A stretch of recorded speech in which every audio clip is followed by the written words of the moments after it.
Welcome and thank you for joining us today. It is August 15th, the 2-year anniversary of the Taliban's takeover of Afghanistan. I'm Dan DeLuce, national security reporter at NBC News, and I'll be your moderator for today's discussion.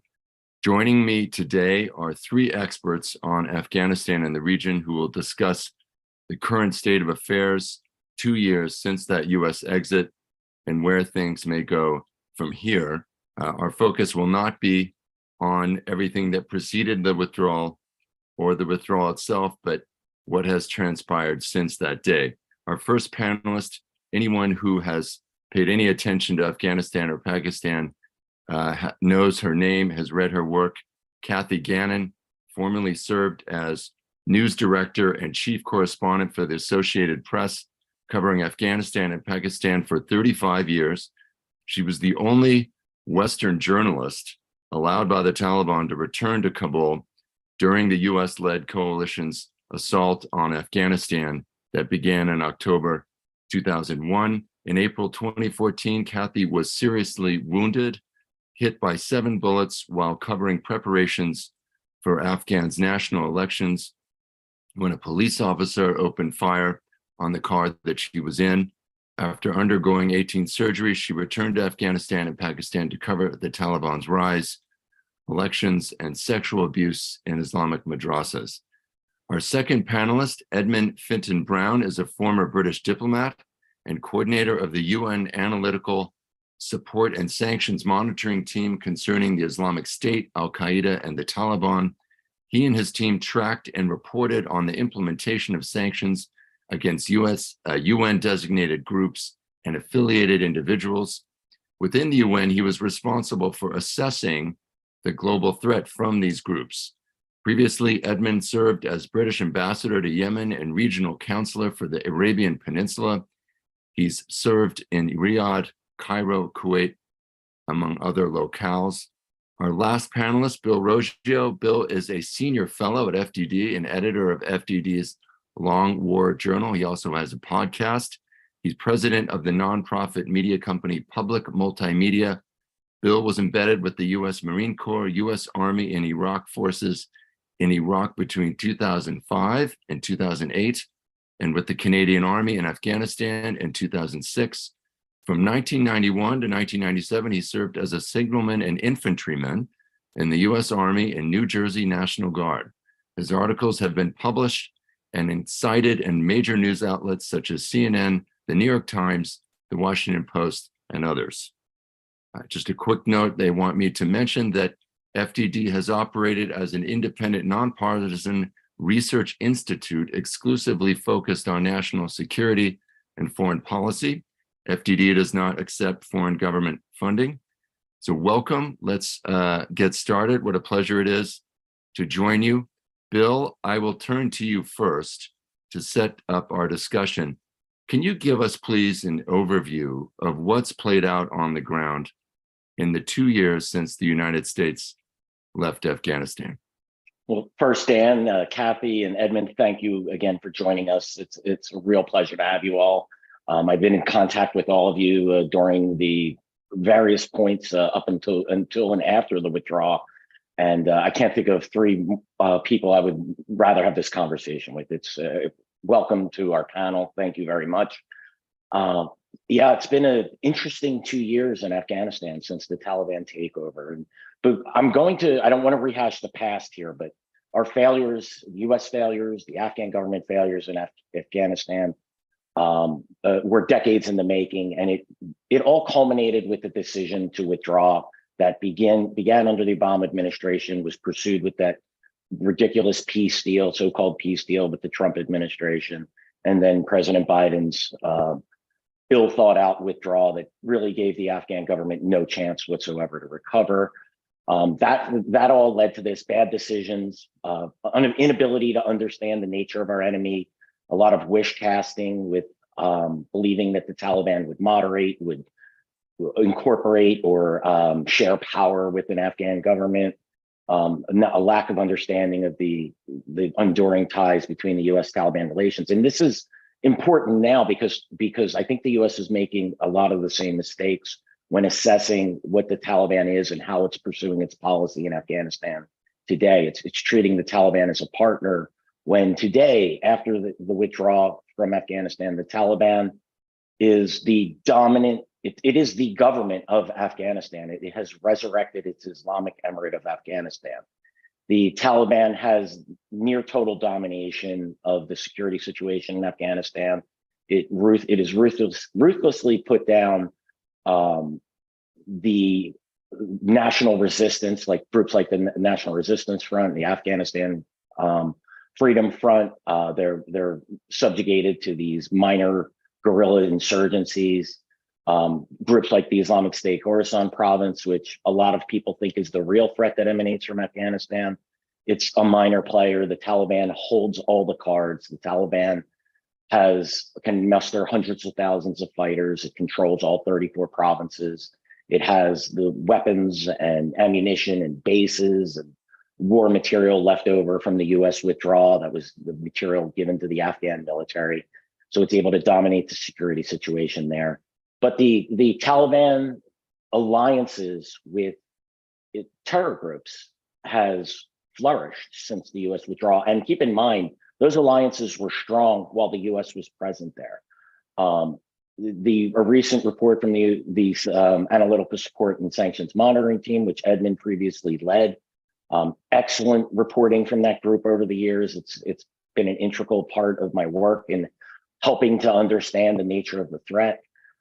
It's saying there's 6 provinces where al-Qaeda is running training camps.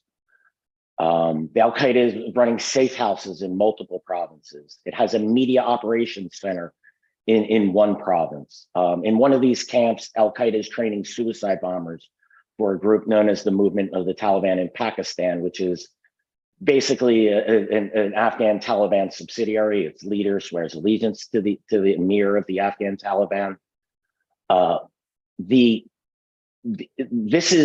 Afghanistan is essentially reverted back to pre-9/11, except there is no Northern Alliance to resist the Taliban. The Northern Alliance prior to 9/11 controlled at different points in time, anywhere from say 10 to 20% of the territory in Afghanistan. Today, the Taliban is in full control of the country. And al-Qaeda and other terrorist groups do not operate training camps within Afghan territory without the explicit support and approval of the Taliban. The UN report, the Sanctions and Monitoring Team report, also noted that several what I would describe as dual-hatted al-Qaeda Taliban leaders are serving within the Taliban's government. 2 of these individuals I had tracked for well over a decade and detailed their ties to both al-Qaeda and the Taliban. So this is the situation we see today. And there is this I call it the peace of the Taliban. There is no active fighting like it was on a daily basis while the US and NATO were present in Afghanistan. But that's because the Taliban is ruling in an oppressive way. It's ruthlessly puts down its opposition. So while there may not be fighting, the Afghan people are suffering under the harsh rule of the Taliban. And the Taliban, by the way, back to the point of terrorist groups, the Taliban denies that terrorist groups are even operating within Afghan territory. And this is another one of the Taliban's big lies. This was part of the Doha Agreement. And I think, yes, we could look at al-Qaeda. Remembers Ayman al-Zawahiri, the last emir of the Taliban, was killed in a safe house in Kabul almost just over 2 years ago, or I'm sorry, just over 1 year ago. It was on July 31st, 2022. That should have been all the evidence we needed that al-Qaeda believes that Afghanistan is a safe haven for it. But these training camps, what we're seeing today, the Taliban support of the movement of the Taliban in Pakistan, which is actively launching an insurgency has been actively fighting an insurgency in Pakistan, launching attacks near daily, deadly attacks that are impacting both Afghan refugees there, as well as Pakistani civilians and soldiers and police.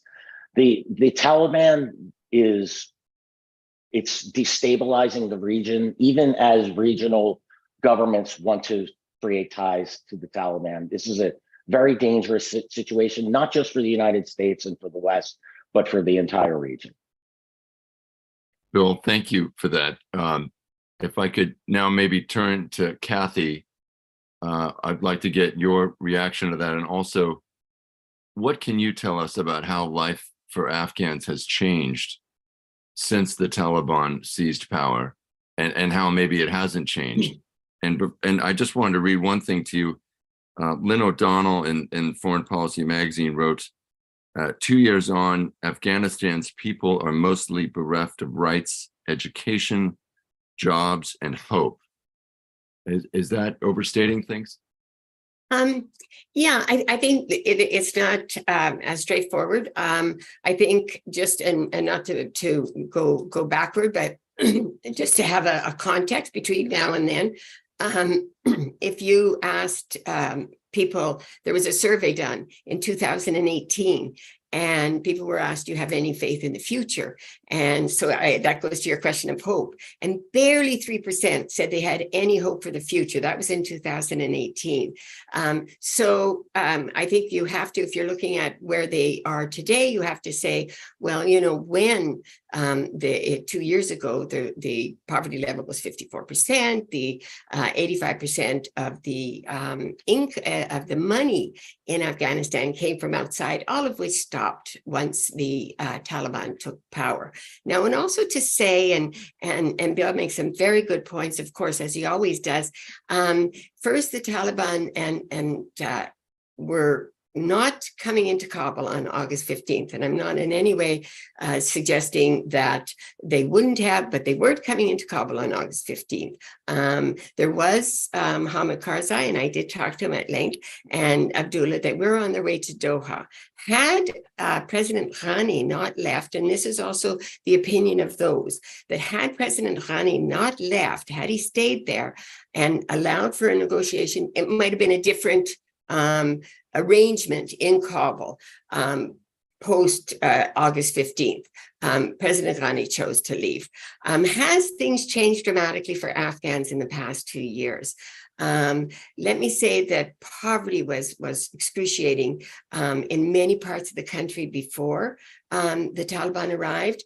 It has been exacerbated, of course, because of the lack of international money that is there. Girls and women are the greatest victims post-Taliban. And so I'll say that right up front. And that is not to say that most Afghans do not want girls to be educated, because they do.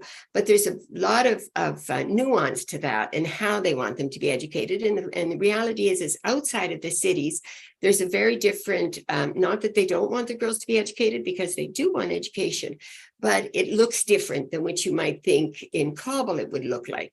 And also, if I could just to give a little bit of a context, yet another survey, and this time it was in 2019, and men were asked, do you think women have too much freedom right now? And the majority of the men in Kabul at that time said, first, they would not want their wives to work, and second, they thought the women had too much freedom. That does not in any way suggest that people support the horrible and regressive edicts. Absolutely not.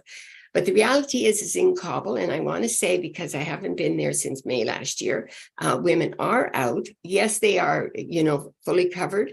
They are out in groups of women. They are not being beaten in the street every day, but they are out. And yes, there is a problem with going to school, with work. It's very, very difficult because you have such a large number of widows. So it's a very difficult situation for women and girls.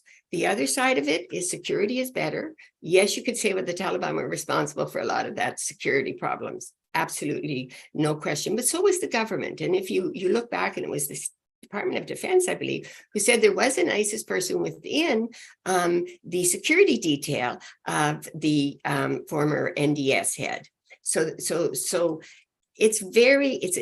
the allies were a very murky bunch as well. Al-Qaeda chief Osama bin Laden was not brought to Afghanistan by the Taliban. He was brought to Afghanistan by Abdul-Rasul Sayyaf through territory, through areas where Massoud was in charge, the former minister in the post-Taliban government, gave a speech welcoming him to Afghanistan. So it's not a real cut and dried situation in Afghanistan. It's a deeply complicated one. And the allegiances to these militant groups, to different people, is a very complex picture. Are the Taliban a threat to the US? Because that's clearly, I think, more of an importance to most than is the situation of Afghans. I mean, really, 20 years you were there, spent billions of dollars. And even today, very few people are in Afghanistan to look outside of the capital and outside of the elite. There's 38 million people in that country. It's a very complicated country. And so for me, I just want to make the point that the situation there is not as black and white, good versus bad. It's a very complicated, but people are for sure economically deprived. It's a serious situation for their own well-being in terms of their families. Women and girls are suffering, especially widows who cannot easily find work and to support their family. The other side of it, the corruption has been significantly reduced, which has given more money into the economy. Yes, the Taliban do not share power, no question, absolutely. I was there during their last time in power between 1996 and 2001. Again, did not share power, absolutely true. Would it have been different had Ashraf Ghani stayed? Had there been some more negotiation? Had Ashraf Ghani been willing to negotiate and not hold on to power? Perhaps. Is the NRF, the National Resistance Front, is that any different than, I mean, they were in power for 20 years. When the Taliban were in power between 96 and 2001, and I'll wrap it up real quickly, there was very little resistance. There wasn't a chance of a military defeat of the Taliban during that time. The Northern Alliance was limited to a small part of Takhar province. Then Badakhshan province during that time stayed with the Northern Alliance. This time, it was one of the first provinces to fall. There's a lot of reasons for that. And a lot of reasons is there was no commitment to the government of Afghanistan from the soldiers. There was they didn't feel a part of it. So it's such a complicated situation that to try to give it a black and white, good versus evil, these are the bad guys, these are the good guys, very difficult. But in the end, Afghans, like they did for the last 20 years, like they did when the Soviets were there, because I was also there then, have always been caught in the middle. And while people say we're doing this for Afghans, rarely is that the truth. Thank you, Kathy. I want to return to a point introduced by Bill about the Taliban's relationships to extremist groups across Afghanistan. Edmund, the UN monitoring team recently published a report detailing the persistence and presence of groups like al-Qaeda, a group President Biden had said was, quote unquote, gone from Afghanistan. But of course, other officials in the administration have acknowledged al-Qaeda is still present in Afghanistan, as is, of course, the ISIS affiliate. And the intelligence community has talked about al-Qaeda having a safe haven in Afghanistan, but that they seemed preoccupied with their immediate local situation and were not didn't seem to be in a position to organize external attacks. And some of al-Qaeda's threat, according to the intelligence community, is contingent on its relationship with the Taliban. Tell us more, Edmund, if you could, about that relationship and how the Taliban regime relates to not only al-Qaeda, but other extremist groups. Sure, absolutely.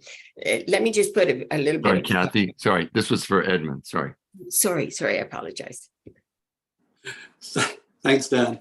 And thanks for the invitation to participate in this splendid event with these incredibly distinguished contributors. It's really hard to follow the tour de force of expertise from both Bill and Kathy, but I will try. There are, in fact, two recent UN reports. One was published in June purely on Afghanistan, and the second was published last month with a global focus on ISIL and al-Qaeda. And I'll draw from these in my answer. Now, the monitoring team, which I used to be the coordinator of, it draws reporting from UN member states, including their intelligence and security agencies. And the United States is one of the monitoring team's most important sources of information. Now, the team's reporting is clear that al-Qaeda and a number of associated extremist groups are present in Afghanistan. The impressively surgical strike that President Biden ordered to kill Ayman al-Zawahiri just over a year ago did not eradicate that al-Qaeda presence. It is true that none of al-Qaeda's top leaders are currently located in Afghanistan. Zawahiri's successor, Saif al-Adl, is in Iran with several other al-Qaeda senior leaders. But al-Qaeda retains its long-standing partnership with the Taliban. And Bill spoke of the training camps. In fact, I need to thread myself around Bill's remarks because he's already done a very good job of representing some of the main features of the monitoring team's reporting.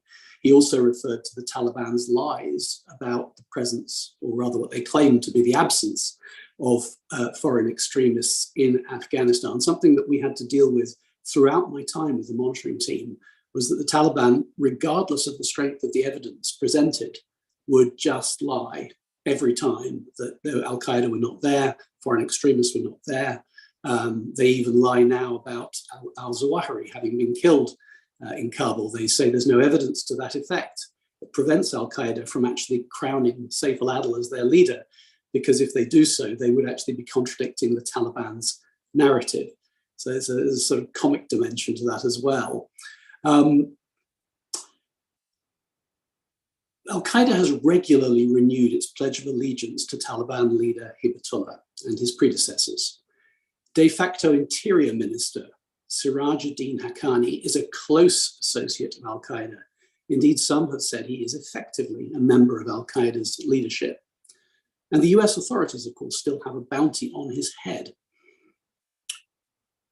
The regional al-Qaeda franchise, al-Qaeda in the Indian subcontinent, AQIS, is present in Afghanistan, partially embedded in Taliban-controlled military and paramilitary forces. Al-Qaeda authored doctrine is being taught in Taliban military units. And Abu Ikhlas al-Masri was reported by the monitoring team in February to be active again in eastern Afghanistan and reactivating an al-Qaeda-associated special forces unit. Now, you ask about the views of the current US administration, or that's this implicit question of why we have this sort of a little bit of political turbulence around this analysis. My understanding is that not all US agencies and departments agree among themselves. Some agree with most of the monitoring team reports. Some do not. The more cautious voices in the US reflect the absence of good options to address Afghanistan under Taliban control. And the sincere belief, I think, that the threat from al-Qaeda in Afghanistan is adequately mitigated by the over-the-horizon capability, the potential for operations like the strike on Zawahiri. I myself would agree that neither al-Qaeda nor ISIL in Afghanistan currently has the capability to strike US interests. But I don't agree that we can assume that beyond the short term. And I would love to see this overall analysis on this issue depoliticized. Thank you. Really fascinating, Edmund. That was interesting. Bill, I'd like to get your response, but I want to read something to you first. In February, in the intelligence community's annual worldwide threat assessment to Congress, they addressed al-Qaeda in Afghanistan, and they said al-Qaeda viewed the Taliban's seizure of power as a victory for the global jihad, but that the death of Ayman al-Zawahiri in 2022 will, quote, disrupt the group's plans in Afghanistan. And also it said, al-Qaeda probably will gauge its ability to operate in Afghanistan under Taliban restrictions and will focus on maintaining its safe haven before seeking to conduct or support external operations from Afghanistan. And it said the threat from al-Qaeda in Afghanistan will depend on the Taliban. What's your response to what Edmund was saying and also to that intelligence assessment? Yeah, they both, I actually agree with that assessment. And obviously I agree with what Edmund had said. So the problem here is capacity. Keep in mind, you know, what I see a lot of officials and analysts do when it comes to the threat of al-Qaeda from Afghanistan or any other place is they make the assumption, well, al-Qaeda hasn't launched an attack from there today, or probably won't be able to do it next week or next month. To me, it's that capacity building that is the real threat. Al-Qaeda, you know, from its founding in the early 1990s up until 9/11, built that capacity over time.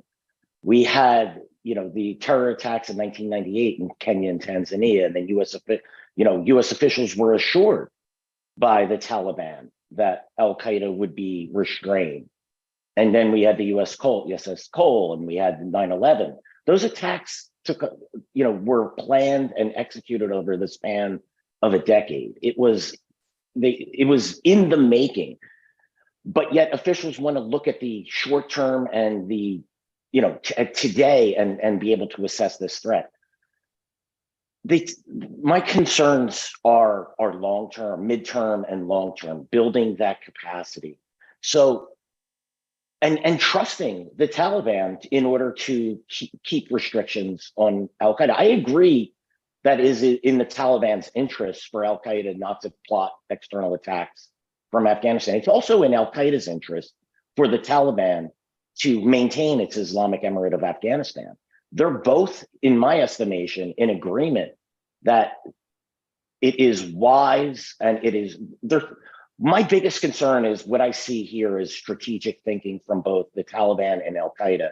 It allows the Taliban to stay and rule. It allows al-Qaeda to continue to run these camps and to train, and it gives it safe haven for its leadership. It gives it the ability to regroup. And this to me is the real threat. We can't just play this way. And as far as the assessments, when, recently, as you had noted, President Biden said that al-Qaeda was done, that the Taliban, he intimated that the Taliban did our bidding and eliminated al-Qaeda. Nothing could be further from the truth. If this is the information that he's getting from our intelligence services, or the information that is being filtered up from the intelligence services, then we have a very, very big problem in our ability to assess our enemies. How did we lose Afghanistan? Yes, listen, I agree with Kathy. There's a lot of problems with the Afghan government. Corruption was a big problem. But in the end, the United States failed to understand the Taliban, failed to understand its ideological fervor, of its commitment to supporting foreign terrorist groups, its deep cooperation with these groups. And if we now believe that the Taliban is the guarantor of our security, we are making a massive, massive error. And it may not come back to bite us next month or even next year. But I don't want to give our enemies, I don't want to give al-Qaeda and other terrorist groups time, space, and resources to plot their next attack against either here in the homeland, against U.S. interests, or against our allies, or within the region. This is a very dangerous stage if we consider the Taliban to be our ally in this effort. And this is largely, we think that the Taliban could be an effective counterterrorism partner because of their opposition to the Islamic State. But that's only because the Islamic State and the Taliban are mortal enemies. The Islamic State wants the Taliban to swear allegiance to its emir, and the Taliban wants the primacy of governance inside of Afghanistan. And that is the conflict between those. If the US didn't support the Taliban one iota, those two would still fight it out. And at this state in the game, the Taliban holds all the cards, holds all the advantages. So we don't need to ally with the Taliban for it to fight with the Islamic State. But if we think that the Taliban is going to fight, if it's going to suppress al-Qaeda, we are making a monumental mistake. Kathy, how has your time on the ground informed your perspective on the Taliban's relationship with al-Qaeda and some of these other extremist groups, and how do they see them as perhaps ideological allies or merely just practical partners for a practical purpose? And how is that dynamic playing out now that the U.S. is gone? Yeah. I think the whole militancy picture in Afghanistan is a very complicated one. There has certainly been a number of militant groups. I think at one point they said, I don't know, smaller and larger ones, there were, dozens. And that included during the time that the U.S. was there, and with the those in the government. You had the BLA, the Baluch Liberation Army, had a headquarters in Kandahar. Hamid Karzai, talked to him about it. It was well known. The head of the Baluch Liberation Army blew himself up building a suicide bomb in southern Kandahar to use in Pakistan. That was during the government's when the Republic was there, when the US was there, and NATO. So it's very complicated. A lot of these militants that are there have been there either for years. They have allegiance. Yes, they've sworn allegiance to the Taliban. Many, if not all, were there before the Taliban even came to power. They were there during the previous government that was allied to the U.S. The training camps were all there.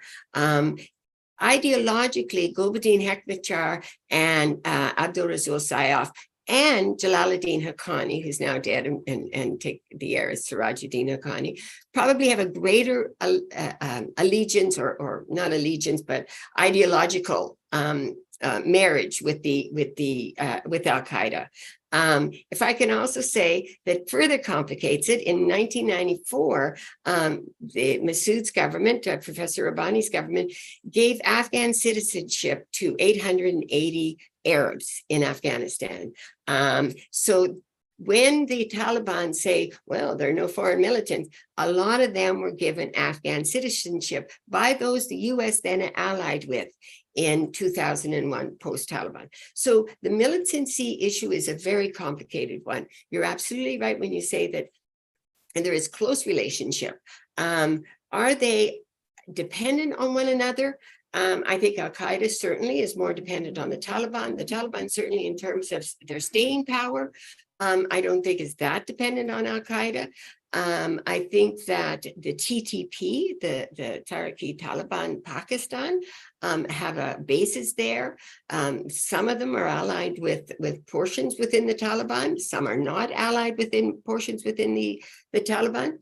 So what I want to say, that to look at Afghanistan as particularly dangerous just because the Taliban are there, and that they alone are the providers and ideological partners of these people, is a mistake. It's a much more complicated picture. And if there's a real interest in getting beyond just the Taliban are liars, they're this, they're that, and trying to really understand the fabric of the militancy within Afghanistan, within Pakistan, how they're related, how far they go back, and to whom they're related, maybe would be more of an ability to move forward in the future. So do I see them having a relationship with al-Qaeda? When the Taliban first took power in 1996, they had no allegiance to al-Qaeda. And al-Qaeda was fighting with Gulbuddin Hekmatyar, and they were fighting with Sayyaf against the Taliban. The Taliban then brought all the Arabs to Kandahar post 1996, 1997, when their first time in power.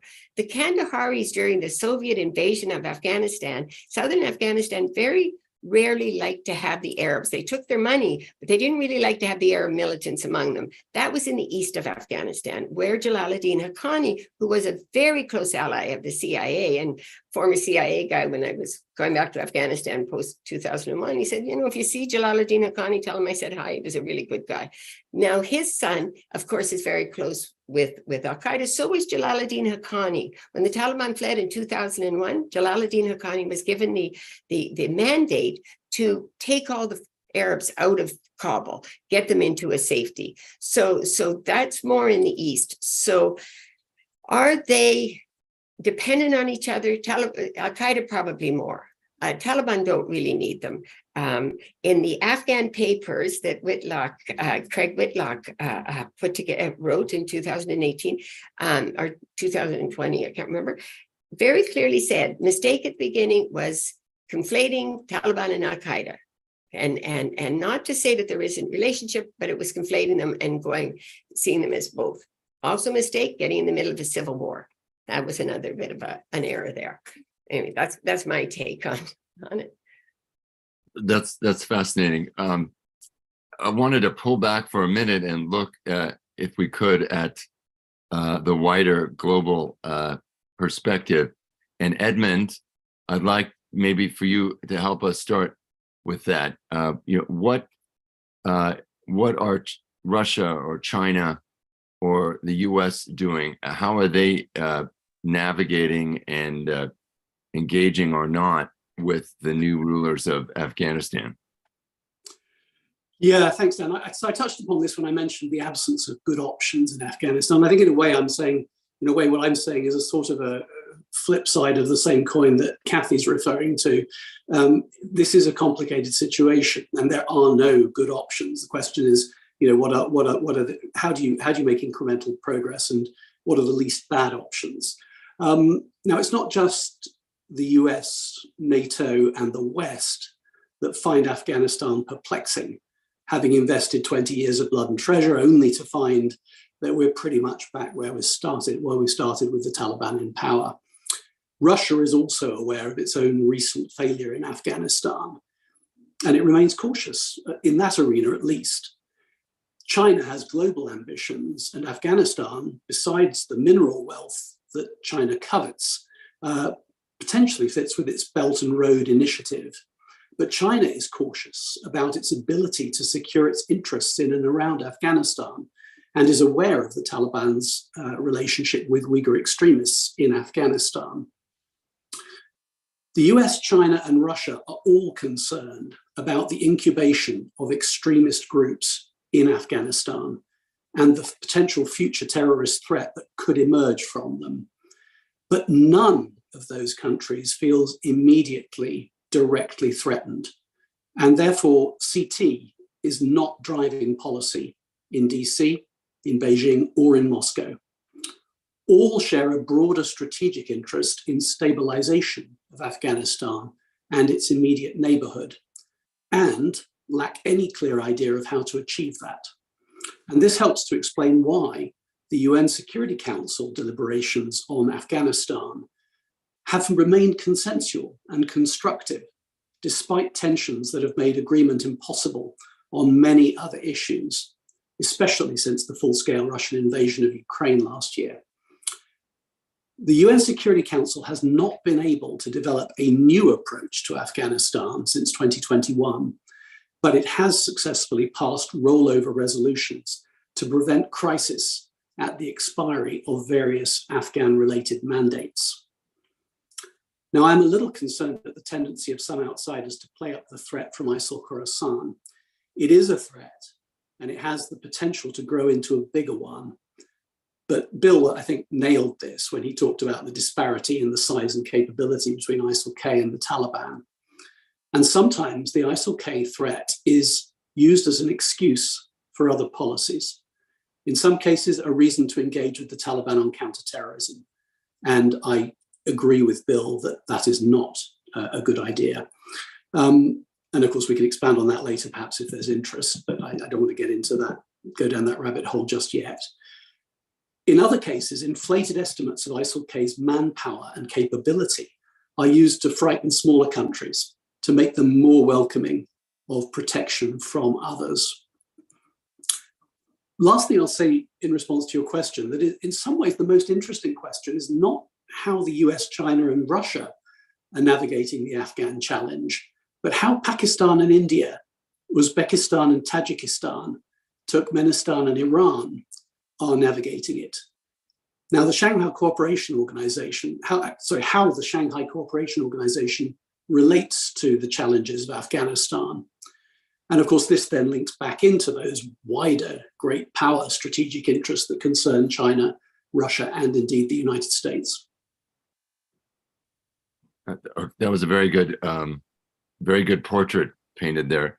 Bill, do you want to maybe join in and discuss in part not only what Edmund was talking about, but there is obviously this dilemma for Washington. The U.S., of course, does not recognize and has no formal diplomatic relations with the Taliban, but there is this tremendous humanitarian crisis unfolding there, kind of an economic freefall. And the U.S. and other countries are providing humanitarian aid through the UN, trying to get money to Afghans, but without having to send the money directly to the Taliban regime.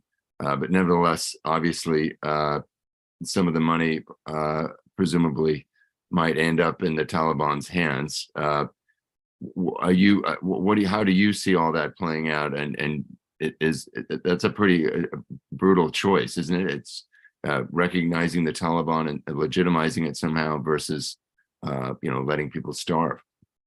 Yeah, well, first I would like to add some what Edmund said, but I think I'll pass. He summed this up nicely. I mean, there's a lot to add with Pakistan.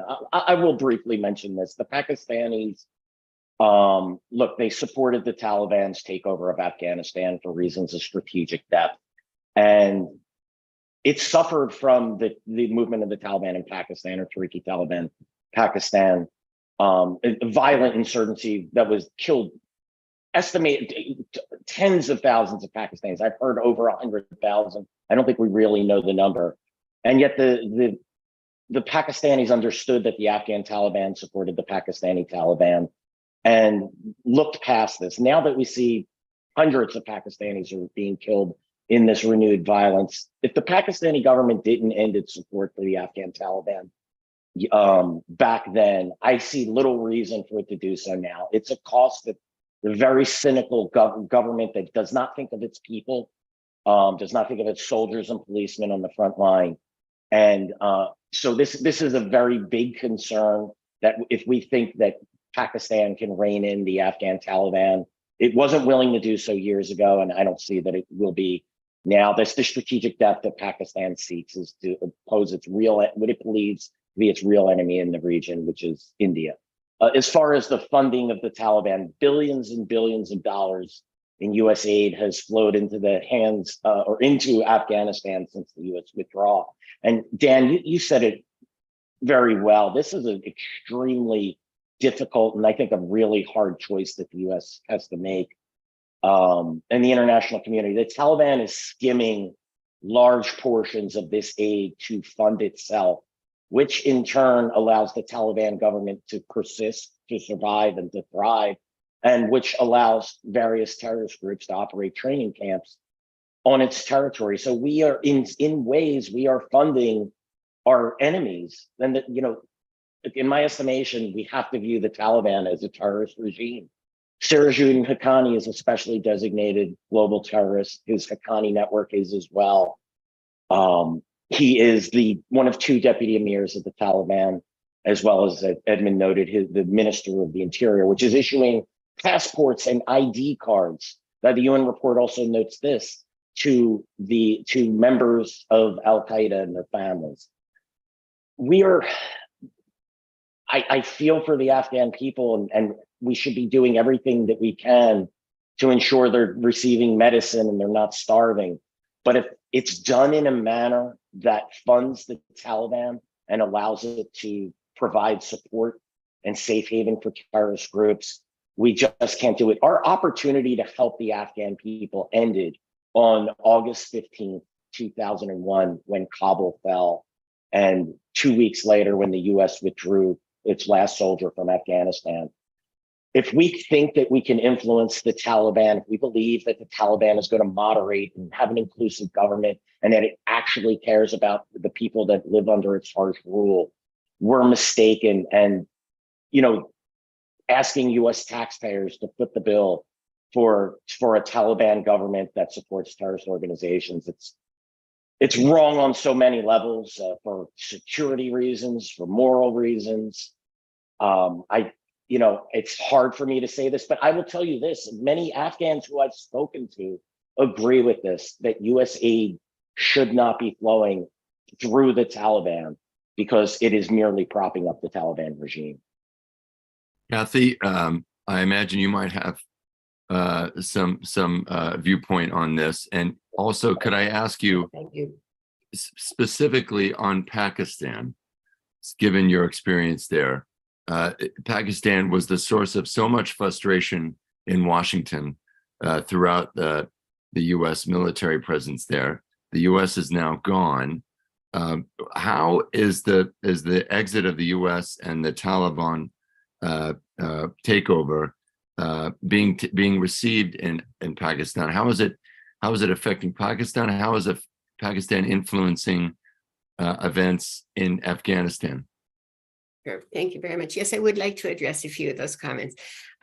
First, to make sweeping statements that the money is being siphoned off without, specifics and to not be in the country. It's not about recognizing the Taliban. The Taliban is the government. It's the de facto government because it controls the area. But it's about diplomatic relations and how do you to measure them out? How do you do it? But you can still be in country. Afghanistan is a country of 38 million people. It's not the elite in Kabul, and it's not the expats that everybody speaks to. And to try to understand the larger country and what the Afghans really are looking for and need, it really is important to have more people in country. Whether they're siphoning off all of the money that's going in, I don't know where that evidence is. The Taliban also, and I'm not saying they're not, I'm just saying that where is the evidence? Also, I'm also questioning if you take away all the assistance to Afghans, 38 million people, how are they surviving? Before you left, the 80% of all the money that was available for anything, healthcare, everything, came from outside. Now you want to take it away because you think it's all going to the Taliban? So I think there's a real difficult dilemma, and I think it has to go beyond these sweeping, the Taliban are stealing all the money, it's better not to give any aid. For 5 years, when the Taliban were last in power, between 96 and 2001, they were sanctioned, there was no money coming in, they banned drugs. They weren't in danger of being militarily overthrown despite all of that. So I think there has to be some deeper thinking on this and how to get beyond that. On the Pakistani front, let me say, yes, post-Taliban takeover, the TTP have increased their attacks. It's destabilized the border areas. The relationship between Pakistan and the Taliban, there's been numerous battles along the border. Pakistan has put in a fence. The previous government rejected it. The Taliban rejected. Pakistan got itself into a real difficult situation, having supported these militant groups and then trying to control these militant groups are two very different things. So right now in Pakistan, you say the government doesn't care about its people, the government doesn't care about its soldiers, doesn't care about. I don't think that's fair. I mean, I think the military, to be clear, makes the decisions on Afghanistan mostly. So, and they do care about their soldiers. How they see fighting who they see as their enemy, which is India, is a different thing. Now they have their security concerns. Afghanistan has its security concerns. America has its security concerns. And I just want to say that there is a huge problem now in terms of the relationship between Pakistan and Afghanistan. Pakistan has gone in and it bombed the border areas, killing 42 people because they were attacked. So they went across border attacks. And that makes the whole situation very volatile. Also for India, because it also wants to have some relationship, and both countries, Afghanistan, Pakistan and India, both have issues with each other.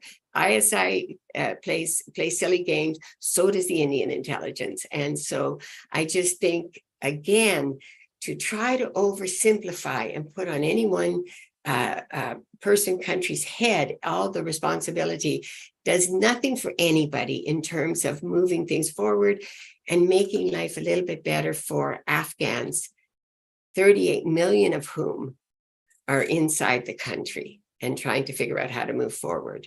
And yeah, so I don't know if that answered your question, but there you go.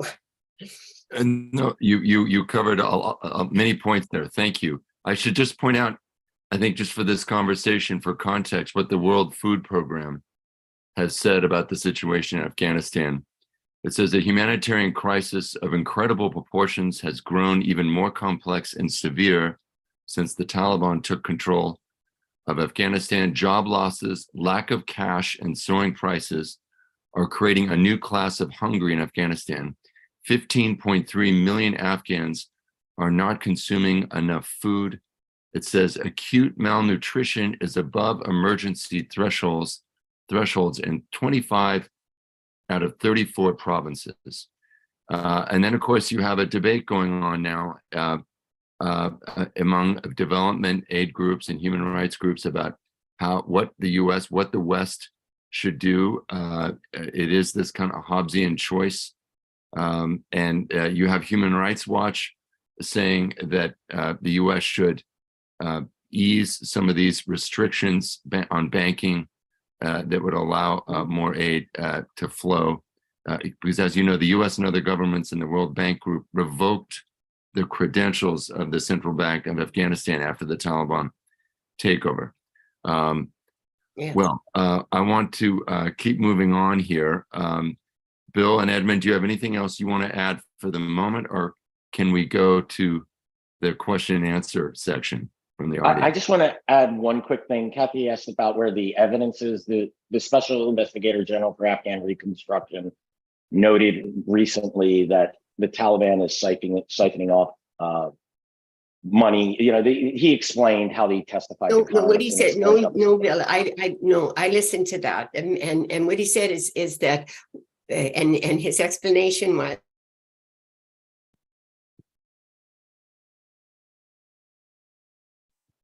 if you look on TV, you see a lot.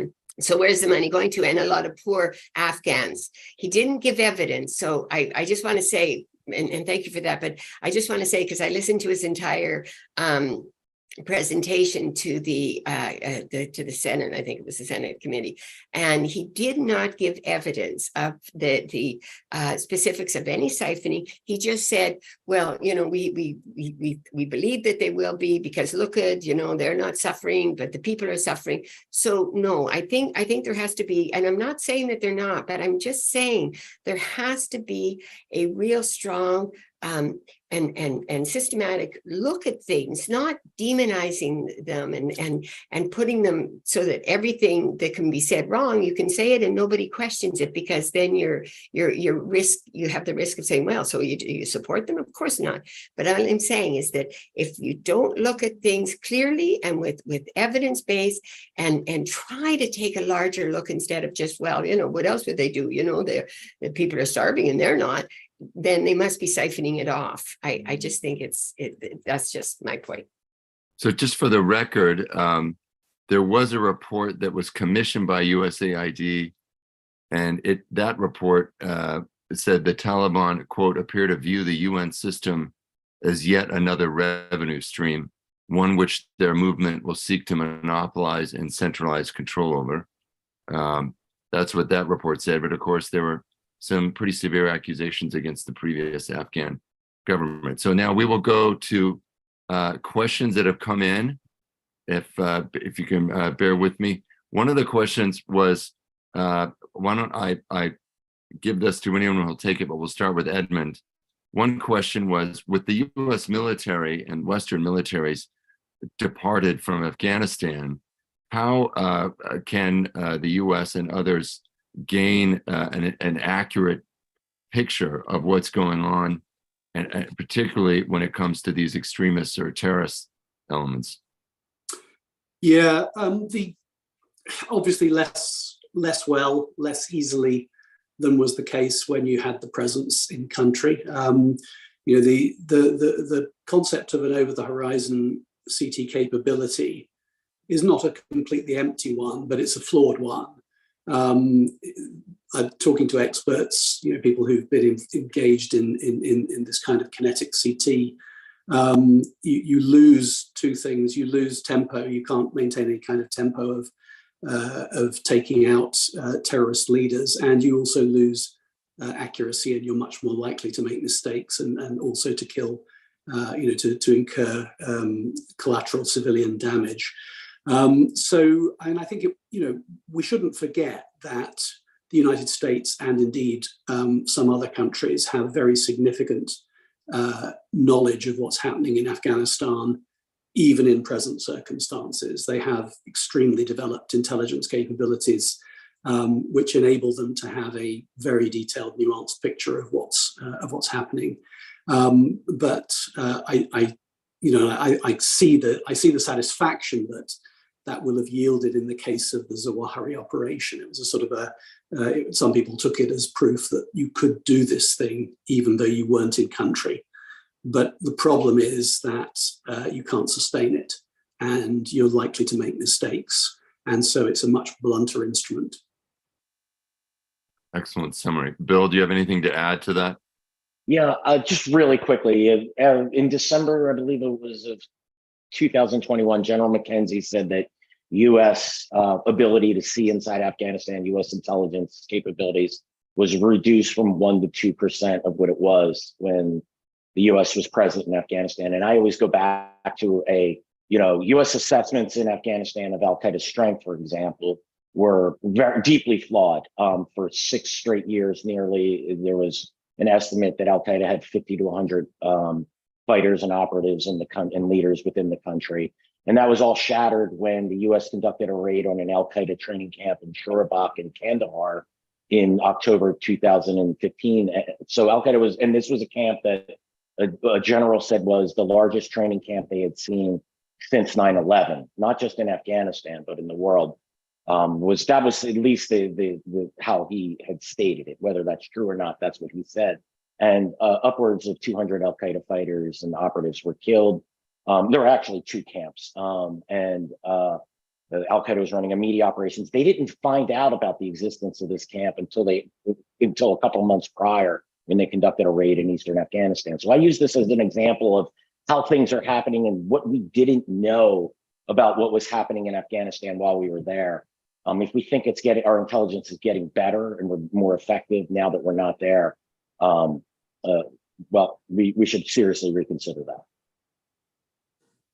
What about, we talked a little bit about China, but I'd like to come back to that, and Russia, if we have time, because there was a lot of talk about Afghanistan's tremendous mineral wealth and lithium in particular, and when the U.S. was still there, this was considered a great, promising future for the country over the long run. It was referred to as the Saudi Arabia of lithium. Is this now going to be basically exploited by the Chinese government as part of its kind of global Belt and Road efforts? What is the status of lithium in China and how China wants to operate in Afghanistan? Kathy or Edmund, who wants to take that? I'll defer to Edmund after, but can I just say, yes, China is involved, and China would like to very much exploit that. Be clear, any country or company would want to exploit it. It's financially a good business, so anybody's going to want to exploit it. Is China in there doing it? Yes, but China is also, as Bill so rightly said, and Edmund so rightly said, nervous about the Taliban and about their Uyghur resistance movement. And so they are also talking with the Taliban about that, and that's really their main concern. Will they try to exploit it? Absolutely. But to be clear, anyone else would try to exploit it too if they could, to make money. So anyway, I'll defer to Edmund, who probably has much more detailed explanation. I mean, not much in the way of detail, but I mean, really, I want to endorse what Kathy just said. I completely agree with that. And I think this is, one of the key things I do want to get across before this webinar finishes is we've got to stop thinking in terms of a zero-sum game between the West and the neighbors. And China is one of the neighbors. And yeah, China has economic interests in Afghanistan, and it has signed agreements which give it some rights over Afghan minerals. And yes, Afghanistan does have a good deal of potential mineral wealth, not just lithium. But if we ever want to get out of this nightmare in Afghanistan, the only way out is a sort of a neighborhood-led stabilization and future prosperity approach. In other words, we want China and Uzbekistan and Tajikistan and Pakistan and the others. We want them to succeed because the only people who have real leverage on the Taliban are the people directly across the borders who have no choice but to engage with them. And if that can be changed from a relationship of conflict and suspicion over time into something more like mutual dependency and a common increase in prosperity, that might hold the seeds of some kind of future for the Afghan people. It won't be easy to get there, but I think we have to stop saying, oh, China's a threat in Afghanistan. I think that's a mistaken view. And if I could just jump in, I could just jump in just really quickly, because I agree so much with Edmund. And that's why I think if it is going to move forward, there has to be a way to find a way to not demonize the government that it is. That doesn't say to accept it. That doesn't say but it does say that if you want to move forward, there has to be some interaction. There has to be some understanding of the on the ground realities by being on the ground and talking to people in a larger area beyond Kabul, beyond the cities, to get a real feel. If I could say, in terms of intelligence, the greatest source of intelligence are the people.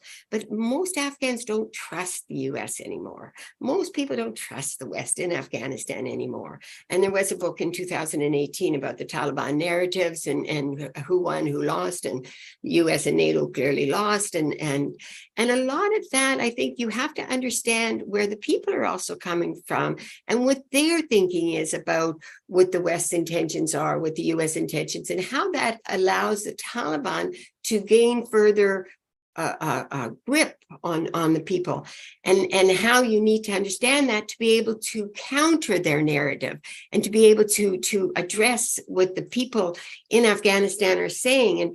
And the Taliban have mastered that propaganda campaign, and the West and NATO and that, they completely failed at it, to try to reach out to the people so that you can counter their narrative.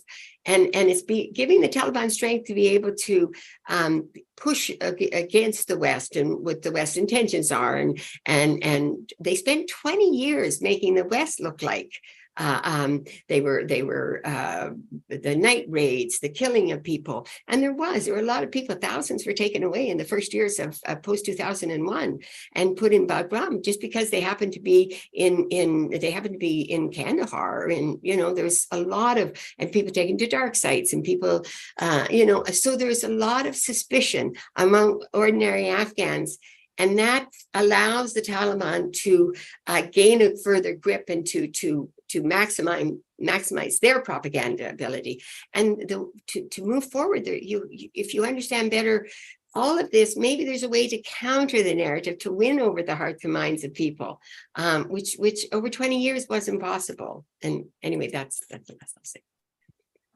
I was going to give all of you a chance to give your concluding remarks. I feel like maybe you just did, but I'll give you another chance. But Bill, maybe I'll give you the final word here, and then Edmund, you also kind of had some interesting overarching remarks, but maybe you can chime in as well.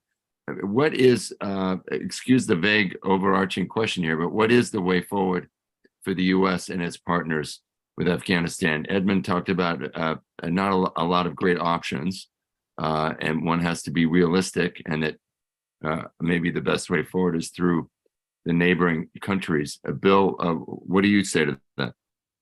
Yeah, well, first, again, thank you everyone for joining us. This was an excellent discussion, one that we're really happy to have had. I do agree with Edmund and Kathy. We do need to figure out ways to work with partners in the region, with the neighbors. And that does include China. You know, I think one of the biggest mistakes, not one of the biggest, but one of the many mistakes we made was not getting some buy-in from China. It did have a legitimate concern about the Turkestan Islamic Party. And you know, so, you know, by shutting out, but, you know, there were problems as well, such as putting too much trust with Pakistan, as the Pakistani military and intelligence services backed the Taliban as they took our money. So we have to be careful. The partners are important. Iran will never be a partner, and it does play an influential role within Afghanistan, but the acrimony between the US and Iran, I just could never see that. But somehow we do need to get because the US is not going to send troops back into Afghanistan. That will not happen. So we need a policy of somehow of containing this problem. I don't think there's a way of weaning al-Qaeda off from the Taliban. I do agree with Kathy that these are complicated issues, but some of these issues are not very complicated. That al-Qaeda Taliban alliance is very strong. We do need to be prepared to strike at al-Qaeda when the time is right, if we detect threats emanating from that region. But again, that's often reactionary. I honestly, looking at this for the last 2 years, trying to think of solutions, I don't have one solution. I think one of the things we really need to do is figure out how we lost Afghanistan. What are the mistakes? Until we understand the mistakes that we made, recognize them, and talk about them in an honest way, and not deal with the politics. Oh, it was Trump's deal that caused the failure. It was Biden's withdrawal. It was all of this. It was how the Bush administration assembled a central Afghan government where a president appoints district leaders. Think about that. That would be like the president of the United States appointing your local county commissioner. Like, these are problems, you know, we didn't understand the Afghan culture. We didn't understand our so-called allies. Until we recognize all of these mistakes that we made and figure out how to move forward, I find it very difficult for us to think that we can manage this problem today and come up with a solution that involves complex actors such as Pakistan, that has very real stakes within Afghanistan, that views it as strategic death against India. You know, I mean, I think part of the Pakistan problem is hoping that the people of Pakistan could truly elect a representative government, one that isn't beholden to the military. How do you break that problem? That isn't a problem that the United States can nor should try to solve on its own. So, you know, I realize there's not very many solutions in what I'm talking about here, but to me, until you understand the problems and the nature, you know, how we got here, we're never going to come up with a very real solution. And I think politically here in the United States, there's so much, this and other issues are so politically charged that neither side really wants to get to the root of this problem. And the Afghan people suffer for that. American national security suffers for that. We all suffer for it. And that is the real shame. Thank you, Bill. I think we're running out of time now, so I will say thank you to all those who tuned in today. Thank you to all of our panelists for your time. It was an excellent discussion. Kathy, we look forward to hearing your insights in the future. Edmund, also looking forward to hearing your perspective in the future about this part of the world. And I encourage you to catch Bill's podcast, Generation Jihad, published by FDD's Long War Journal. Thank you again. Thank you very much. Thank you very much. Pleasure. Thank you.